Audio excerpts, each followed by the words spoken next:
In today's video, we're going to find out how the main villain of each season was defeated. Let's revisit the biggest threats the Power Rangers have ever faced. Zordon Era. To make things easier, we'll break everything down by eras. Within the Saban Era, we have the iconic Zordon Era, which includes the seasons Mighty Morphin, Alien Rangers, Zeo, Turbo, and the grand finale in Space. During these phases, villains rarely met a definitive end.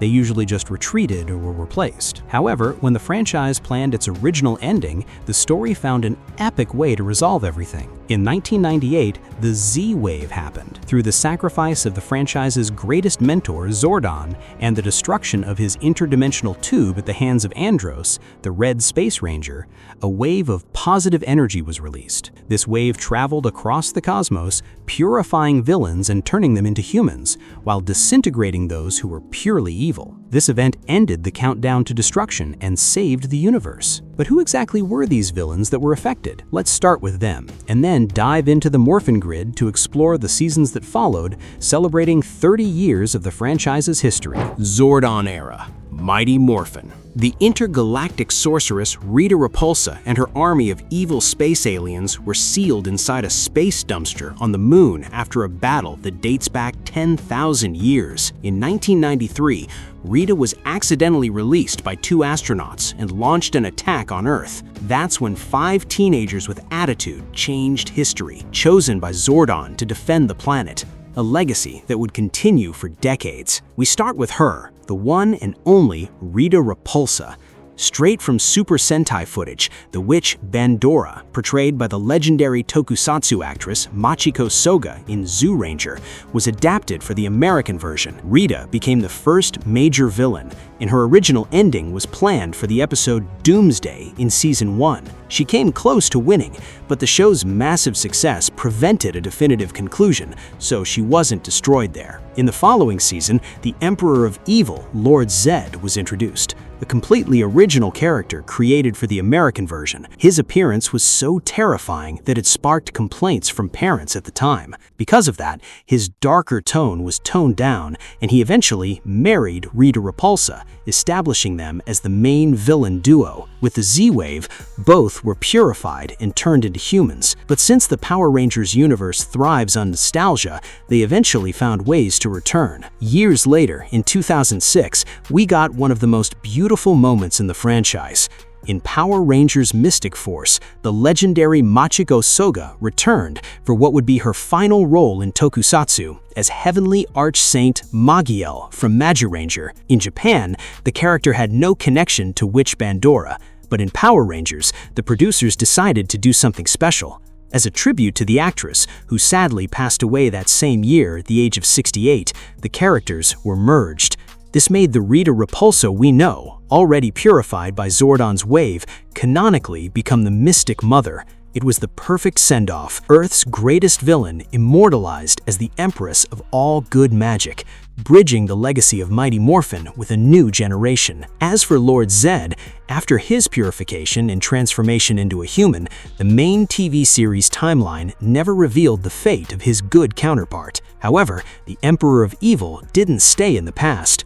Power Rangers Dino Fury brought a version of Lord Zedd directly from the past into the present, establishing him as the ultimate threat in Power Rangers Cosmic Fury. In this version, Zedd wasn't completely destroyed. His fate was arguably even worse than death. He ended up trapped in an eternal nightmare on an isolated planet. There, he is forced to relive his greatest failures over and over again for all eternity. Because of this, just like Rita Repulsa, we now have 2 versions coexisting in the same timeline: the human Zedd, purified by the Z-Wave, and this evil version, frozen in a cycle of psychological torment. A dark ending for the greatest emperor Angel Grove has ever seen. Zordon Era. Zeo. Going back to Super Sentai footage, the Machine Empire was fully adapted from the original Japanese material. O-Ranger. In Zeo, the robotic royal family's initial defeat happened when the Zeo Rangers gained the ability to grow to giant size and face them head-on. However, the finishing blow didn't come from the heroes, but from an unexpected helping hand. a bomb delivered as a gift by the duo Zedd and Rita, who wanted to reclaim their territory on the moon. Since they were artificial beings, the members of the Empire later reappeared as part of the United Alliance of Evil in Power Rangers in Space, where they were ultimately wiped out by the Z-Wave. Interestingly, the only members not shown being destroyed were the lovebirds Prince Gasket and Princess Archerina, who had fled from King Mondo's tyranny and were never mentioned again in the TV series. The metallic legacy of this empire echoed years later. Remnants of the Machine Empire, led by General Venjix, resurfaced with a plan to excavate Serpentera, Lord Zedd's former Zord. They were defeated in the iconic special Forever Red from Power Rangers Wild Force, where 10 Red Rangers united to put a definitive end to the surviving robotic forces. With that, the Empire's fall was complete, from Rita and Zedd's betrayal to their destruction by the Z-Wave, and finally the combined effort of the Red Rangers. As the transition from Zeo didn't feature a massive final battle against the Machine Empire, theaters introduced the comedic yet explosive Divatox. She debuted in Turbo, a Power Rangers movie, becoming the central villain of the franchise's second film, and the only one strictly canon to the TV series timeline. Zordon Era. Turbo. Divatox's casting comes with an interesting behind-the-scenes story. Originally played by Hilary Shepard in the movie, the actress had to step away at the beginning of the TV season due to pregnancy. That's when Carol Hoyt took over the role, while also portraying the mentor Demetria. The storyline strongly hinted that Divatox and Demetria could be twin sisters. Some promotional materials at the time even confirmed this connection, but the mystery was never explicitly resolved on screen. Midway through the season, Hilary Shepard returned to the role and orchestrated one of the darkest moments in the franchise, the invasion and destruction of the Power Rangers Command Center. With Zordon captured and Eltar under attack, the Turbo Rangers lost their power of base, forcing the young team to embark on a desperate journey into deep space, setting the stage for Power Rangers in Space. Divatox's final fate was also sealed by the Z-Wave. Unlike the Machine Empire, she wasn't disintegrated. Instead, she was transformed into a human. In a visual detail that longtime fans love, her new human outfit closely resembled Demetria's robes, serving as a subtle confirmation that the two were in fact related. A poetic ending for the space pirate who came dangerously close to defeating the Rangers for good. End of the Zordon Era. Power Rangers in Space. We've finally reached the epic conclusion of the Zordon Era. This is where all the story threads come together as the United Alliance of Evil is summoned by Dark Spectre, the Grand Monarch of Evil. In one iconic scene, Red Ranger Andros infiltrates the meeting in disguise, but is ultimately exposed by the Princess of Darkness, Astronema. The season's biggest twist, and one of the most emotional in the entire franchise, was the reveal that Astronema was actually Corone, Andros' long-lost sister. This family drama took the series to another level, especially with her interrupted redemption arc, where Corone even shares romantic moments with Zane, the Silver Ranger, before being brainwashed again, this time becoming more ruthless than ever. As we know, the Z-Wave became the final solution to cleanse the universe. Zordon's sacrifice, carried out by Andros himself, generated the energy needed to purify Corone, restoring her humanity, and disintegrate threats like Dark Spectre and General Ecliptor. What was meant to be the definitive ending of Power Rangers actually became a new beginning. While most of the classic villains met their end here, the overwhelming success of the season ensured the legacy would continue, opening the door for a new way to fight evil in the seasons that followed. Still in the Saban Era, a new era. The Zordon Era is over. Zordon's sacrifice cleansed the universe, but don't get it twisted. Evil is like a weed. It always finds a way to grow back. And the rules of the game? Yeah, they've completely changed. In Power Rangers Lost Galaxy, the threat leveled up. At first, we had Scorpius, that massive, ruthless insect who looked like the ultimate final boss. But the story flips the script. He goes down, taken out by a dirty setup orchestrated by the treacherous Deviant and his own daughter, Trakeena. And this is where we see one of the wildest evolutions in the franchise. Forget the spoiled, vain princess from the beginning. Under the guidance of the warrior Villamax, Trakeena threw all that away and became a ruthless strategist. She didn't just want to rule, she wanted destruction. By the climax of the season, things got intense. She fused with Deviat inside a grotesque cocoon and emerged as a full-on insect monster, stripped of any trace of humanity. The final battle? One of the most brutal the show had ever seen. The Red Ranger, Leo, had no choice. He activated the Orion Light's self-destruct mode and launched a point-blank attack. Boom! The explosion was massive. It looked like the end. But taking down a villain for good is never that simple, right? Trakeena survived her own nightmare. She came back the following year in the Power Rangers Lightseed Rescue crossover. But she wasn't the same, now deformed, hiding behind a mask, and trying to steal human life force to restore her former glory. It took the combined strength of 2 Ranger teams to finally put an end to her reign of hatred. Trakeena fell, but she left a lasting scar on the legacy of the franchise. Lightspeed Rescue. While the Galaxy Rangers were dealing with space insects, back on Earth, we got the first team made up entirely of adults, hand-picked for their real-world skills. Power Rangers Lightspeed Rescue introduced a brand new concept, a government organization going up against an ancient demonic threat. These villains were driven by the desire to rebuild their old empire on the foundations of Mariner Bay, a city built directly over the site where they had been buried for thousands of years. At first, Queen Bansheera didn't even have a physical body, which placed Diabolico as the main general. Fearing he might lose his position, he helped create the demon child Impus, who, as we know, would later become the ruthless Prince Olympius. The fall of this demonic dynasty was largely thanks to a behind-the-scenes hero,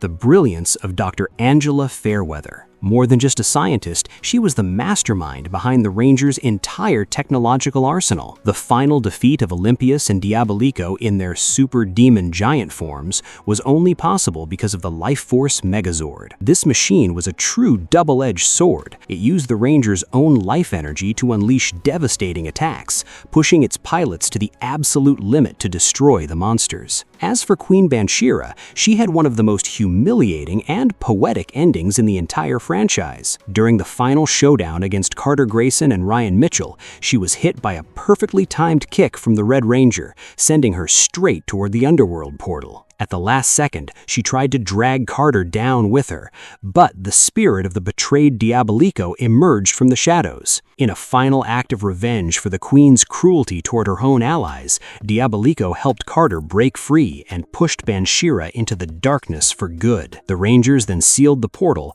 trapping her forever in her own personal hell. Zordon Era, Time Force. If the previous season showed villains fighting each other for power, here we get something far more dangerous, a family of criminals. Get ready, because now we're stepping into one of the most mature and critically acclaimed eras of the entire franchise. We're talking about Power Rangers Time Force. Have you ever stopped to think about what happens when a villain doesn't just want to conquer the world, but wants revenge on a society that rejected him? In the year 3000, deformed mutants were pushed into the shadows, and at the top of that pyramid stands one man, Ransik, portrayed by the legendary Vernon Wells, the same actor who brought iconic villains to life in Mad Max 2 and Commando.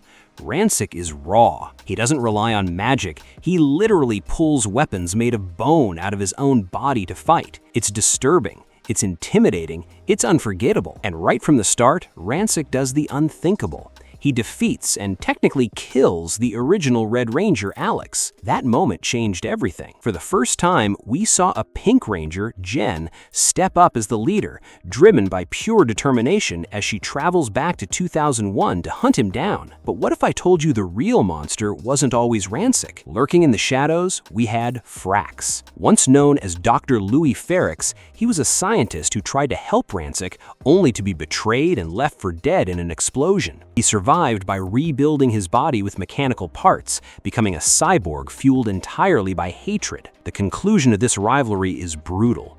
Ransik captures Frax, erases what's left of his humanity, and forces him to pilot the massive Doomtron. In the end, the Q-Rex destroys everything, and Frax dies as a slave to the very technology he created to survive. But Ransik had an anchor, his daughter, Nadira.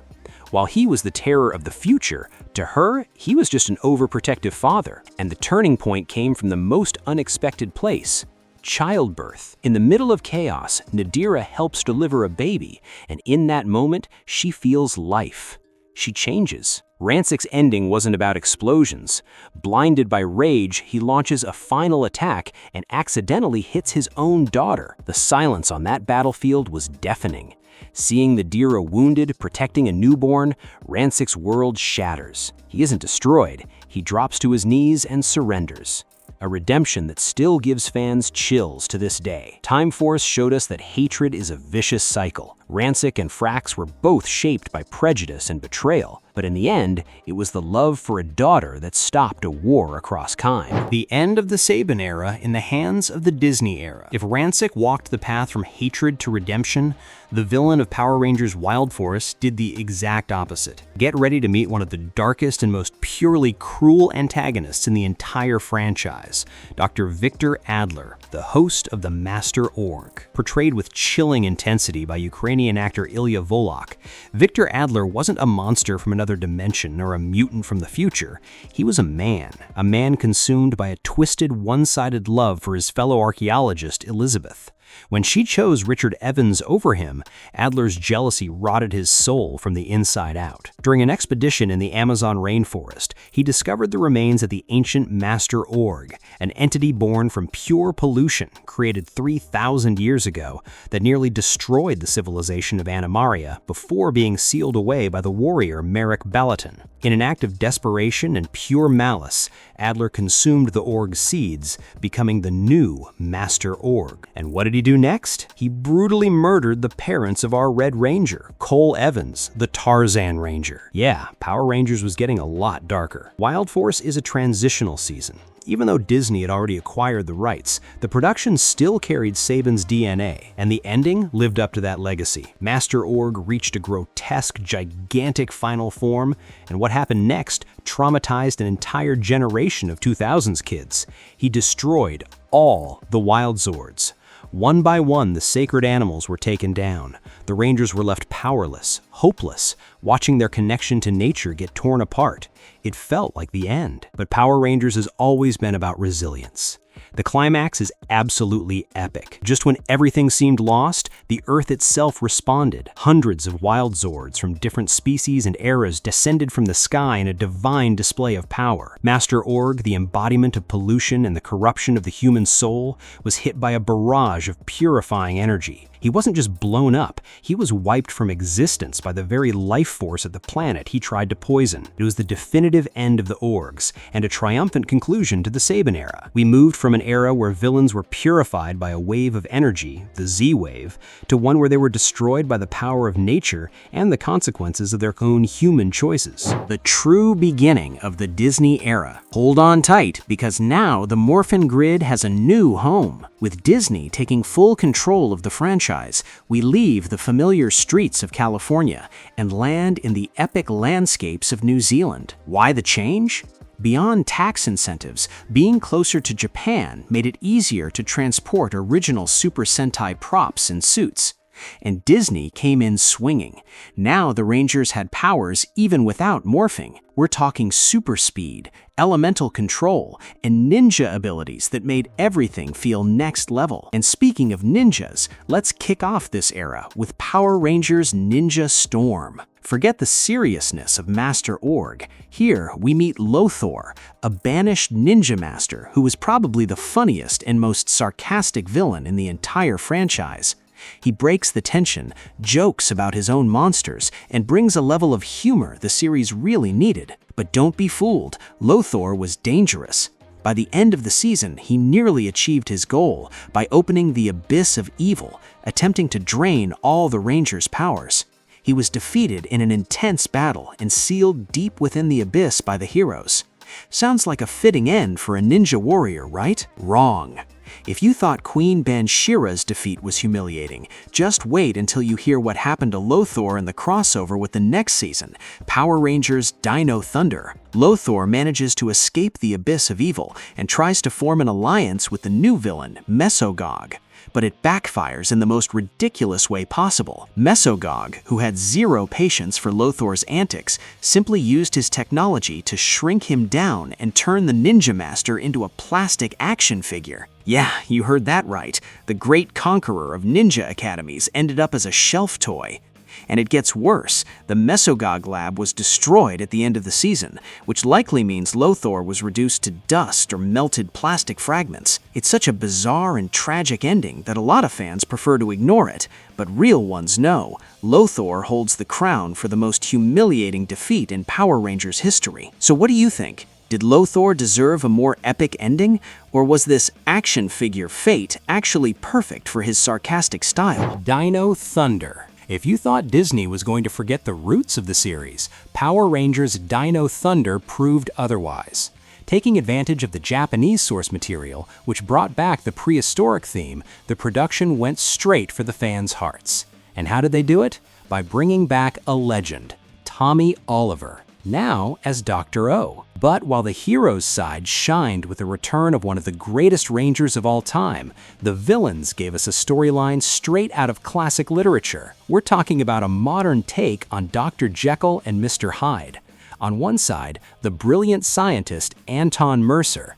On the other, his cruel prehistoric counterpart, Mesogog. Mesogog wasn't just another villain trying to take over the world. He wanted to revert Earth back to the age of dinosaurs.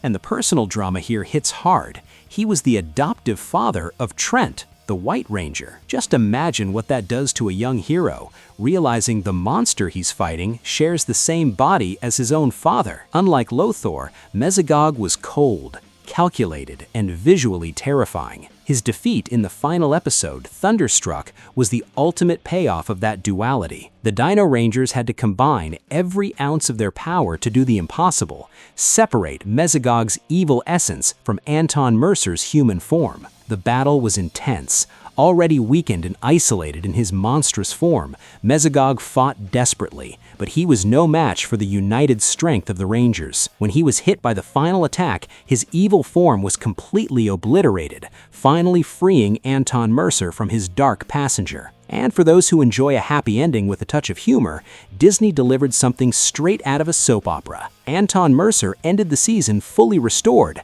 and to many fans' surprise, alongside Elsa, formerly Principal Randall, who was also freed from her evil influence.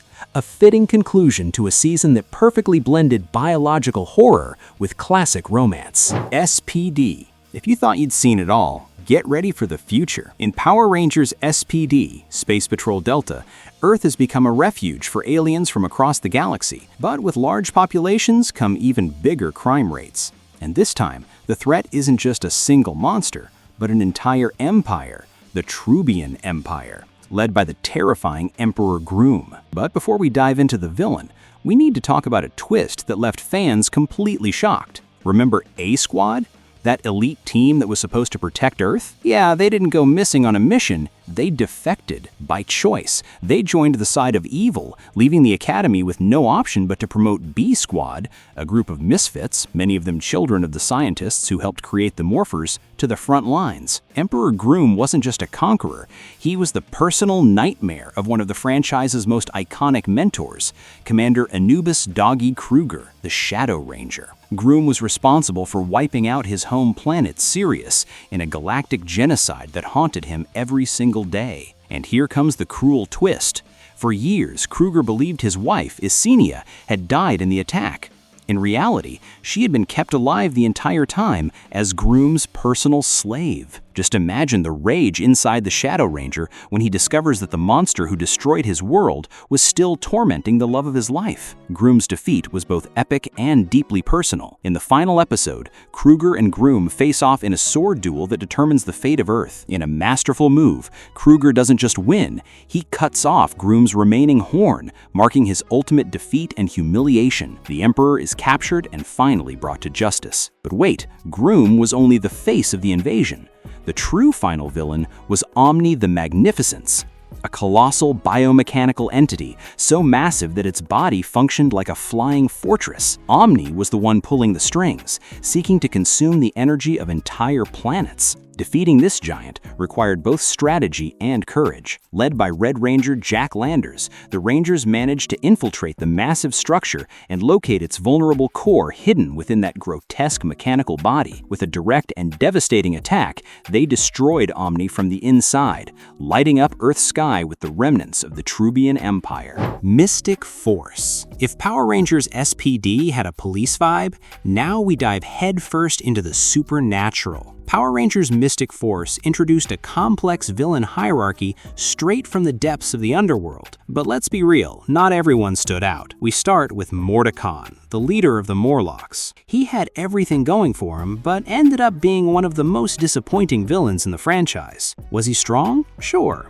but his run was short and honestly kinda dull. In episode 12, after being weakened by the Titan Megazord, he was completely defenseless. The Rangers and Udana didn't waste a second. They combined their powers into the Mystic Spell and blasted Mordecon away. He even tried to go out like a prophet, claiming the Master would win, but his exit was quick and forgettable. With a power vacuum, the Vampire Queen Necrolide didn't hesitate. She revived the traitor Kalendor, who returned as Imperius. And this is where things get intense. Imperius was once an ally of the Mystic Knights, and his final defeat at the hands of his former best friend Daggeron, the Solaris Knight, is one of the most satisfying moments of the season, a long-awaited reckoning. But if there's one villain everyone respects, it's Korag, the Wolf Knight. For half the series, he was the Rangers' worst nightmare, always guided by a strict code of honor. The big twist?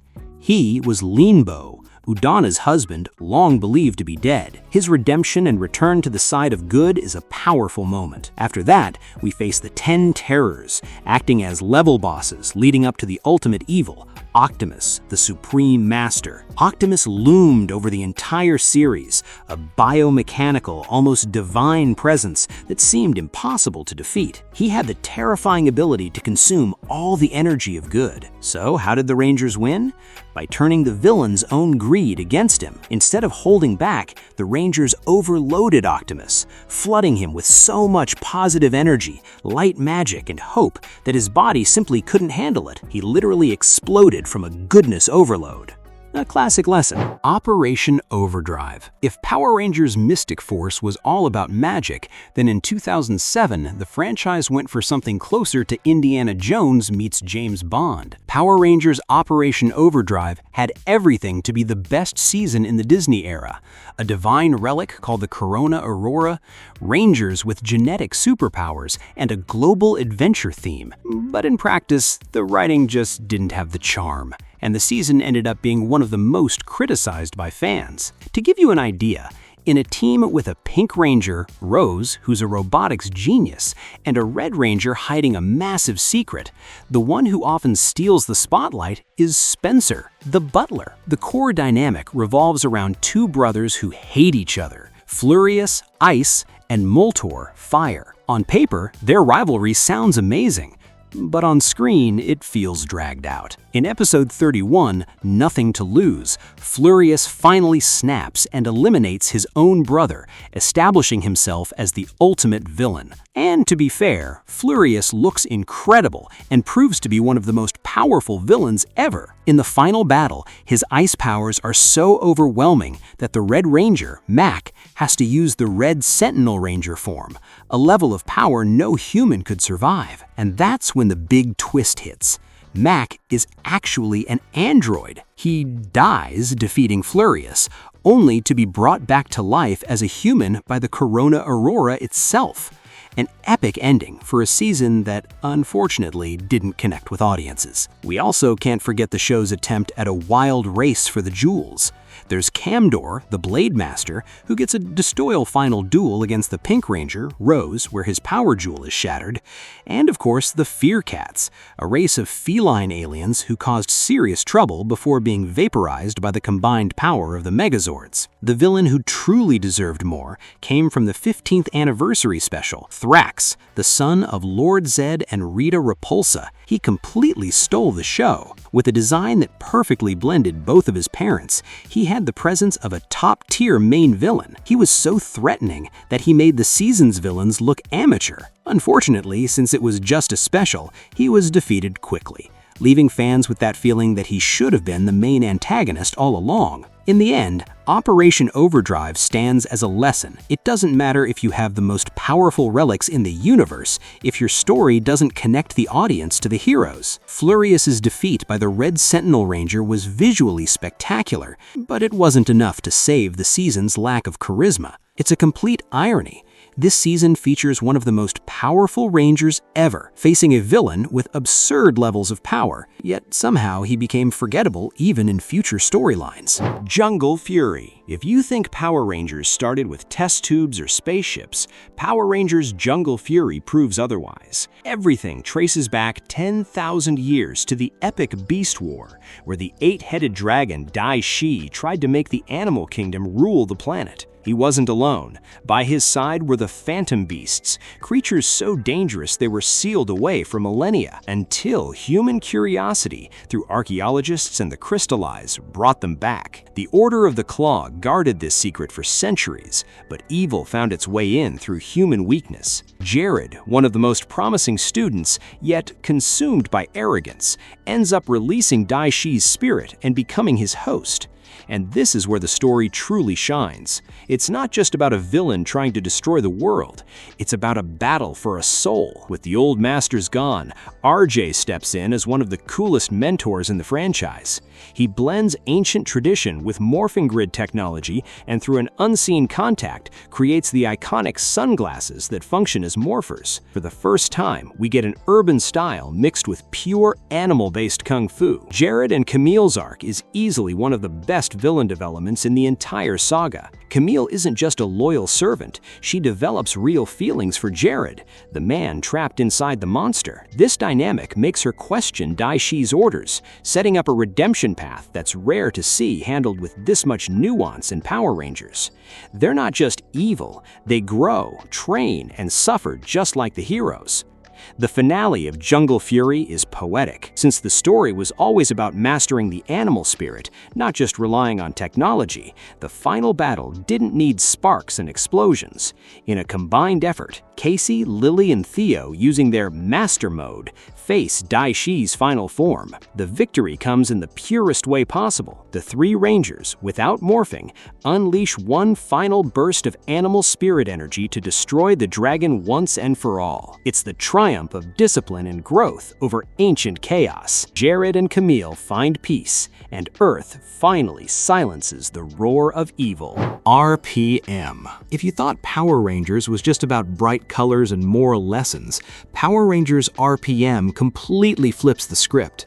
With a tone that feels like Mad Max mixed with the Terminator, we're thrown into an alternate universe where evil basically won. The main villain here is Venjix, a sentient computer virus that devastated the world and forced humanity to take refuge inside the city of Corinth. And the biggest irony? The mother of this digital monster is the same person who created the Rangers of this reality. Dr. K. Kidnapped as a child for being a genius, she accidentally created Venjix in a desperate attempt to escape her captors. What was meant to be her key to freedom became Earth's executioner. Unlike villains like Malagor or Lothor, who you defeat with one massive explosion, Venjix is far more insidious. He exists within code, circuits, and the network itself. In RPM's final battle, he appears to be destroyed, but the ending leaves us with one of the biggest cliffhangers in the franchise, a red glow inside a morpher, hinting that he's still there, waiting. Venjix may not be the most physically imposing villain, but he is, without a doubt, one of the most dangerous hidden threats in the entire franchise. He's the kind of villain you can never be sure is truly gone. With the ability to cross dimensions and return when least expected, as fans would discover years later, he stands as the ultimate reminder that in the Power Rangers multiverse, danger is never fully deleted. Mighty Morphin Samurais. After the apocalypse of Power Rangers RPM, the franchise returned to Hayam Saban and the mission was clear: bring back the glory days of Mighty Morphin Power Rangers. The Neo Saban era came in strong, bringing back the iconic Bulk, now teamed up with Spike, Skull's son, and a soundtrack that screamed, "Go Go Power Rangers" every 5 minutes. But don't let the colorful look fool you. Power Rangers Samurai introduced one of the biggest retcons in franchise history. Mighty Morphin weren't the first. Earth has been protected for centuries by generations of samurai rangers. Here, being a hero isn't a choice, it's a bloodline legacy. These young warriors were trained their entire lives for one purpose: to hold back the rising waters of the Sanzu River. The main villain, Master Xandred, leader of the Nilox, is a force of nature living in a constant state of rage and migraines. Yes, just like Rita Repulsa and her iconic headaches, Xandred suffers from the pressure of the river and needs remedies or music to calm down. He has an intimidating physical presence, but spends most of his time aboard his ship waiting for the right moment to cross into the human world. The season is an explicit homage to Japanese culture, with fight scenes and rituals heavily adapted from Samurai Sentai Shinkenger. The Neo-Saban era didn't hide its intention to recreate the magic of Mighty Morphin. The Red Ranger wasn't Jason, it was Jaden, a name so close it feels like an echo of the past. Remember the sweet girl of the team everyone wanted to protect? In the 90s, it was Kimberly. Here, it's Emily, the gentle-hearted Pink Ranger with her own connection to the Green Ranger dynamic. Even though longtime fans criticize the lack of originality, the truth is Samurai became a huge hit with kids of that generation. For them, Jaden was their Red Ranger, and Xandred was the ultimate nightmare. The final battle against Xandred took 2 super seasons to conclude. In the epic finale of Power Rangers Super Samurai, brute force wasn't enough. The Rangers had to combine the power of Shogun mode with the legendary ceiling symbol. In a coordinated attack that demanded every ounce of their symbol power, Xandred was finally destroyed for good in the episode Samurai Forever. After an intense clash with the Rangers' Megazord, his defeat caused the Sanzu River to recede from the human world, bringing an end to the Nilox army once and for all. More Mighty Morphin with a light mix of other seasons. If Power Rangers Samurai leaned on references, then Power Rangers Megaforce basically hit copy and paste. It felt like an unofficial reboot of Mighty Morphin Power Rangers. A mentor in a cave, Gosei, a small robot assistant, Tensu, and a group of teenagers with attitude facing a space invasion, the War Star. The problem is, without the charm of the 90s, what we got was a generic season with forgettable villains. Admiral Malcor and the hot-headed Creepox were taken down without much impact, thanks to the Ultra Mode and the Megazord. And then there's Vrak. He tried to be a persistent villain, but ended up being overshadowed in the next season by the Silver Ranger Orion, alongside Troy. And honestly, what was going on with the powers? The Rangers kept getting upgrades every episode, but in the end we find out that Legendary Mode, the ability to transform into any past Ranger, was always available, just saved for the next season, Power Rangers Super Megaforce. Not to mention Troy suddenly unlocking a power-up that looks straight out of Dragon Ball Z to defeat the evil Robo Knight. Where did that come from? No one knows. No one explains it. When the Armada arrives in Super Megaforce, the threat level goes up, but the depth stays shallow. Prince Vekar and Emperor Mavro feel like high-tier villains who mainly exist to set up a big nostalgia moment, because in the end, the final victory didn't come from this team alone. Without the support of past Ranger teams, the Mega Rangers likely wouldn't have won the legendary battle. It took legends like Tommy Oliver and dozens of returning Rangers to finally bring down Emperor Mavro. Take away the nostalgia, and the Mega Rangers are in a tough spot. Even with all their upgrades, they somehow feel weaker than previous teams in their base forms. If any team in this franchise needed a Z-Wave to fix their problems, it was this one. Good thing the veterans showed up to save the day and the season. Dino Charge. After so many seasons stuck in Mighty Morphin Power Rangers nostalgia, the franchise finally let it go. Power Rangers Dino Charge brought dinosaurs back, but the villain? That's where things really changed. Forget the forgettable bad guys from Power Rangers Megaforce. Welcome aboard Sledge's ship. Sledge is a bounty hunter packed with personality, but what makes his story wild is his sheer resilience. At the end of the first season, his ship crashes into Earth. Game over? Not even close. He returns in Power Rangers Dino Supercharge, only to be defeated twice in the same finale. First, he gets swallowed by a black hole that takes the entire planet with it. But thanks to the power of the 10 Energems, the Rangers travel back in time and redirect his ship straight into the sun. Problem solved, right? Wrong. Sledge proves to be an interdimensional survivor. He shows up again in Power Rangers Ninja Steel, coming through a wormhole into a new dimension. He even tries to go up against Madame Odious over the Ninja Steel. But this time, the Master Bounty Hunter gets a taste of his own medicine. Sledge wanted the meteor embedded in Odious's ship, thinking it was just a valuable gem for Poisandra. But Madame Odious, much smarter, made a deal. He'd fix her ship in exchange for the rock. That's where the trap was. Sledge got played. While he left thinking he scored big, Odious kept the Super Ninja Steel and even stole Badana from his crew. He walked away like a hunter who lost his main target without even realizing it. And just when you think it couldn't get any weirder, he comes back with the Poisandra show. Yes, his wife gets her own TV show inside the Warrior Dome, a ridiculous plan that ends with them getting blown up by a Ranger bomb. But wait, Sledge still wasn't done. Later, in Power Rangers Beast Morphers, Sledge is revived by Scrozzle. He returns with his ship, his crew, and all, serving as a strong secondary threat until he finally meets his definitive end, this time crushed by the power of Goldarm Maximus. Sledge is the perfect example of a villain who refuses to stay down. He doesn't lose once, he just waits for the next contract in another season. See how the dynamic changed? Sledge wasn't just evil, he was a survivor who crossed 3 seasons and 2 dimensions. Even getting outplayed by Madame Odious, he still broke the curse of forgettable villains from the Neo-Saban era. Dino Supercharge. In Power Rangers Dino Supercharge, the franchise got a major boost thanks to a highly charismatic villain brought to life by Ryan J. Carter as Heckle. He comes from the destroyed planet Sentai 6, and yes, that name is a direct reference to Super Sentai, which is pretty awesome. His story is tragic. While trying to stop Lord Arcanon from obtaining the Dark Energem, Heckle ends up bonding with it, losing his memories and turning evil, becoming the warrior Snide. A lot of fans noticed how similar Snide looks to Zeltrax from Power Rangers Dino Thunder. That's due to reused Super Sentai suits, but in-universe, there's no direct connection. Ryan J. Carter's performance was so strong that the character was eventually split into 2 distinct personas. This allowed Heckle to be redeemed in the finale, earning a chance to travel back in time and save Sentai 6. Heckle's bond with the Dark Energem was so powerful that fans didn't want him out of the action, fueling years of demand to finally see him morph. And this is where things get wild. The mystery of the Talon Ranger. This name never officially appeared in the original show, but fans discovered it through hidden audio in the Dino Charge Morpher by Bandai, which included the callout, "Spino Charger Engage. Energize, unleash the power, Spinosaurus Power Ranger Talon." Even though Talon never made it into the series, the concept lived on.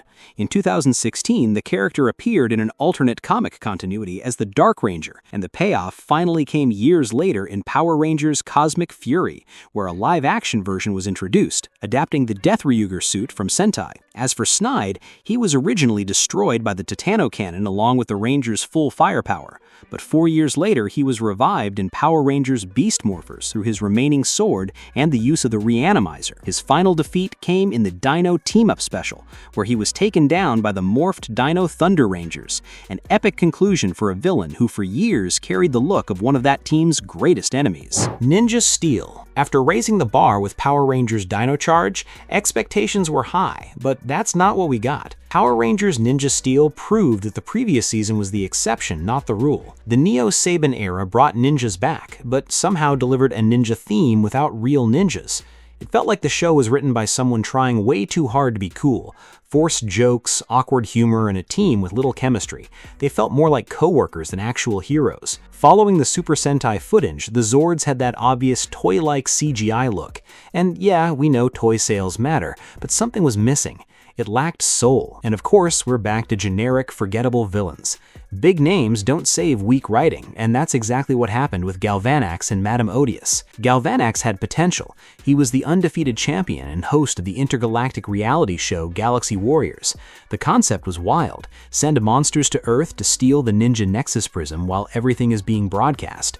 He could have been the My Bison of Power Rangers, a true commanding top-tier villain. But in the end, he goes down like a typical villain of the week, like a generic final boss he's defeated when the Rangers combine the Ninja Steel Megazord with the Ninja's Super Steel Blaster, destroying his ship along with him. A standard ending for a villain who promised a lot but delivered the bare minimum of the Neo-Saban era. Then we get to Madame Odious, the cunning villain who ends up completely forgettable. She tries an Ivan Ooze-style plan to hypnotize everyone watching the galaxy-wide event. When everything seems lost, Haley and Sarah infiltrate the ship, and here comes the classic cliche, Calvin gets hypnotized, leading to that typical Power Rangers couple conflict and reconciliation. Honestly, Haley and Calvin had the potential to be one of the more mature couples in the franchise, but their chemistry stays flat until the very end. Then Haley destroys the satellite signal, breaking the hypnosis.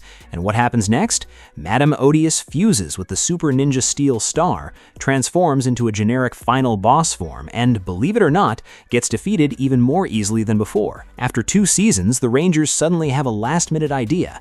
Wait, what if we combine our ninja stars? Come on, the Nexus power felt completely random. In the end, what should have been epic turns into just another generic Monster of the Week finale. Beast Morphers. Now we enter a new phase in the franchise. During production, the brand was acquired by Hasbro, and that shift brought a level of energy the series desperately needed. Power Rangers Beast Morphers didn't just lean on Mighty Morphin Power Rangers nostalgia, it embraced the entire timeline in a subtle and masterful way. The biggest example? Bringing back one of the most feared villains of all time. When the show decided to fully connect with the past, it introduced Evox. But the twist was even bigger. Evox was actually the Venjix virus from Power Rangers RPM. The writing behind this was brilliant. The RPM Rangers Morphers were brought into the main dimension by Grid Battle Force, and that's where the virus found the perfect opportunity to evolve. The season's genius prodigy Nate Silva, while experimenting with Morph X and snake DNA, accidentally reactivated the remnants of Venjix that were still inside the Rem Rangers Morpher, Scott Truman. The result? A terrifying new cybernetic serpent form. We're talking about a villain so dangerous he doesn't just infect machines, he can invade human systems as well. And ironically, that's exactly where his greatest weakness lies. After nearly wiping out humanity in his original dimension, the RPM world, Venjix/Evox almost repeated the same feat in another reality. In the final battle, the Rangers, played by Rory D. Travis, Jazz Baduwalia, and Jacqueline Sislowski, pull off a brilliant move. They redirect Morph X energy directly into the human body. As Evox tries to assimilate them, the human DNA ends up corrupting his system. The complexity of human biology becomes the one antivirus he can't process. The result is a massive explosion that seems to finally destroy him. But here's the question. Was Evox truly eliminated? He's already proven he can lie dormant inside a morpher for years. Like any virus, he adapts, and now he understands his own weakness.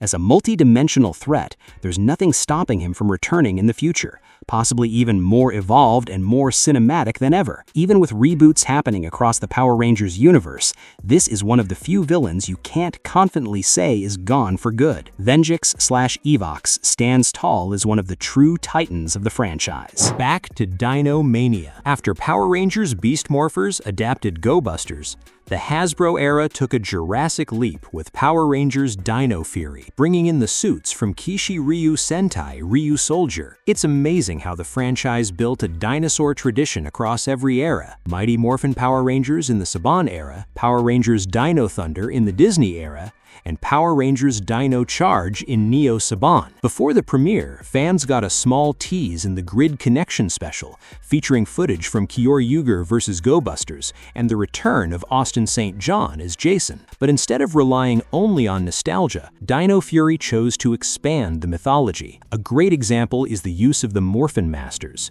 Originally referenced back in Mighty Morphin Power Rangers, they were reimagined and officially named as Morphin Masters, directly connecting to the Boom Studios comics and also aligning with elements from Ryu Soldier. It was a perfect blend of Sentai, TV canon, and comic lore, elevating them into powerful, original figures. But the real heart of Dino Fury lies in its family drama. The main villain starts as Void Knight, Tarek, a Ravkonian warrior alongside his wife Santora. Believed to have lost everything after a tragic accident in Area 62 where they were being held, Tarek's mission to capture the Sporix wasn't about evil for its own sake. It was a desperate attempt to gather enough energy to wake his wife from a coma. However, when Void Knight falls, something far more dangerous emerges. Void Queen, Santora, takes over as the main antagonist, completely corrupted by Sporix energy and driven by blind rage. Believing their newborn daughter died in the accident, she becomes an unstoppable force of vengeance.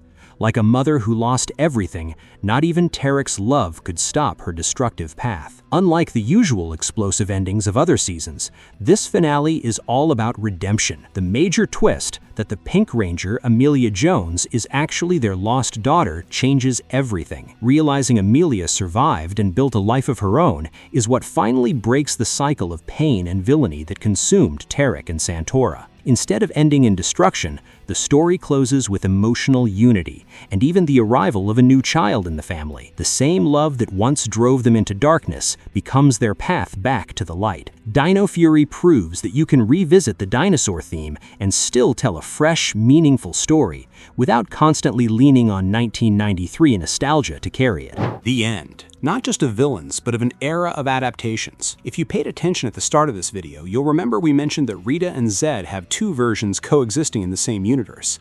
Now, we're not talking about just another season, we're talking about a historic event. Mighty Morphin Power Rangers, Once and Always, celebrating 30 years since the original Zordon Era team debuted on Netflix. As a true celebration of continuity, we already explored the dark fate of Lord Zedd in Power Rangers Cosmic Fury, but what about his other half? While the redeemed version of Rita Repulsa remains as the Mystic Mother, the special reveals that pure evil never truly vanished from the cosmos. In a desperate and accidental attempt to bring Zordon back, Billy Cranston, the legendary David Yost, ends up recovering that dark essence. It infects Alpha 8's systems and gives rise to the relentless Robo-Rita. This special changed the tone of the franchise. It features the tragic battle that results in the death of the original Yellow Ranger, Trini Kwan, forcing a reunion of multiple MMPR generations: David Yost and Walter Emmanuel Jones, Season 1, Steve Cardenas, Season 2, and Catherine Sutherland, Season 3. The introduction of Min, played by Charlie Kirsch, brings the emotional weight needed to finally defeat the robotic sorceress, closing the book on this nostalgic threat. And in that same year, 2023, we got Power Rangers Cosmic Fury. This season felt like a test flight for Hasbro to explore what a reboot could look like. They took a bold step by not adapting Sentai suits, creating 100% original Ranger designs while using only monsters and mecha from Uchu Sentai Kyuranger, ironically one of the most Power Rangers-like Sentai ever produced. With just 10 episodes, Cosmic Fury became a festival of epic connections. We saw the return of David Yost straight from the 30th anniversary special, Ryan J. Carter as the Dark Ranger, and the franchise's ultimate wildcard, Kelson Henderson, once again shining as Mick Canick from Power Rangers Ninja Steel. The season set new milestones and served as an emotional farewell to the old production model, acting as a bridge toward a more cinematic future. 2023 ended up being the ultimate gift for fans. On one side, a tribute to the era that started it all in 1993 with the Netflix special. On the other, the innovation of Cosmic Fury, closing the Dino Fury arc and setting the stage for what's next. It was the year the franchise proved that even after 30 years, it can still reinvent itself, honor its fallen, and bring justice to its villains. Looking back at this journey, it's clear that the way each villain was defeated says a lot about the evolution of Power Rangers. We went from the legendary Z-Wave purifying galaxies in the Saban era, survived countless generic explosions, and witnessed biological intelligence defeating the Venjix virus in the Hasbro era. And finally, we saw the power of love redeem Amelia's family in Power Rangers Dino Fury. Now our eyes turn to the future. What will the reboot bring? What will be the next face of evil? If there's one thing Power Rangers has taught us over the decades, it's that good will always find a way to win. That's it for today. Thank you so much for joining me on this journey, and I'll see you in the next video. May the power protect you.